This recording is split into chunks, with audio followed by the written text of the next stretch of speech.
On May 25, 2020, George Floyd, a 46-year-old black man, died after a white police officer, holding his knee on Floyd's neck, pinned him to the pavement while he was in handcuffs. In Minneapolis, the incident occurred on the corner of East 38th Street and Chicago Avenue. Just look at the 8 minutes where the officer's knee is on the man's neck.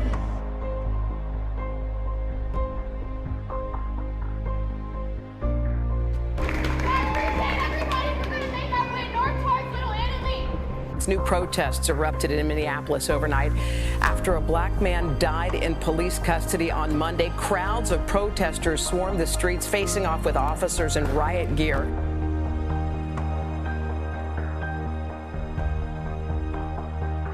Firefighters cooled the flames from another night of unrest and destruction. Police cars have been set on fire and shops have been looted in a sixth night of unrest across the United States. Curfews are in force in nearly 40 cities, including the capital, Washington, D.C., as protests continue over the death of a black man in police custody.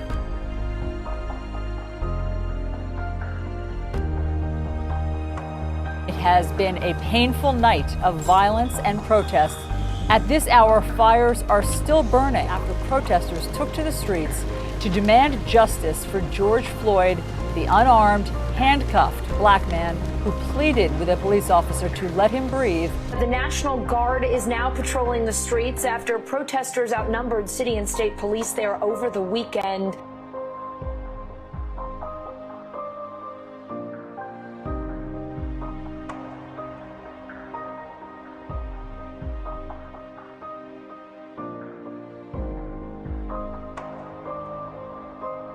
We begin today with breaking news in our national lead. Former Minneapolis police officer Derek Chauvin is now in custody and is being charged with third-degree murder and manslaughter for the killing of George Floyd. I'm here to announce that former Minneapolis police officer Derek Chauvin is in custody.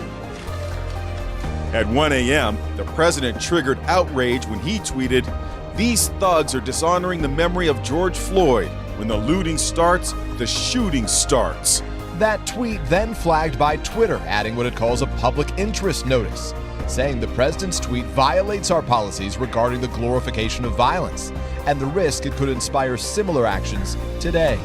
There have been violent scenes across the United States in response to the death of a black man, George Floyd, in police custody.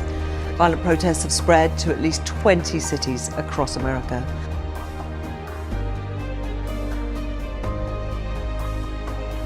In Minneapolis, the city where 45-year-old George Floyd was killed, protesters taking to the streets, as we said, for a fourth straight night. This despite an 8 p.m. curfew imposed by the city.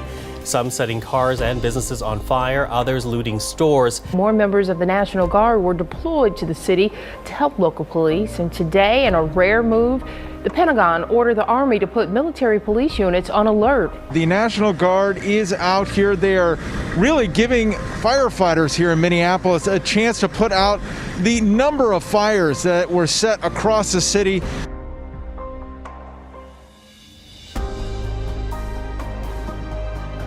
Local and state police and 4,000 members of the National Guard took a stand. Vehicles, the crowd apparently trying to stop this tanker that has come through. You know, we heard a few seconds ago that the crowd was moving quickly, figuring that this protest might have been done, but this is some frightening video as people try to stop an 18-wheeler. Oh my gosh. Oh my gosh. Well, oh my gosh. People got out of the way.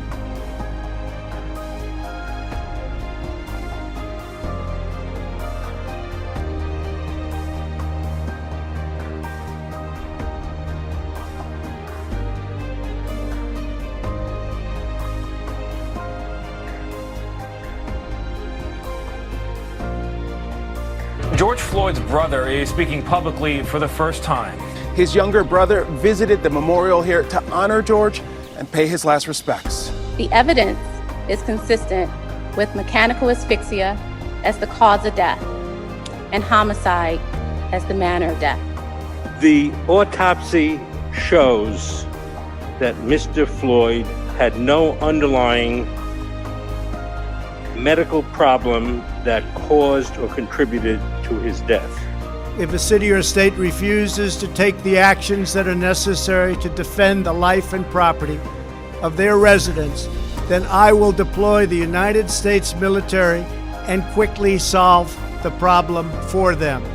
And they are walking straight down 16th Street. If you're familiar with DC, this is the main artery that heads, as you can see there, straight to the White House. And this has been ground zero for the protests all day today. There are multiple reports that Donald Trump has briefly been taken into his underground bunker for safety as protesters surrounded the White House today. You'll remember that we were there for sunrise when that group pushed through that front fence and came much too close for the liking of the Secret Service.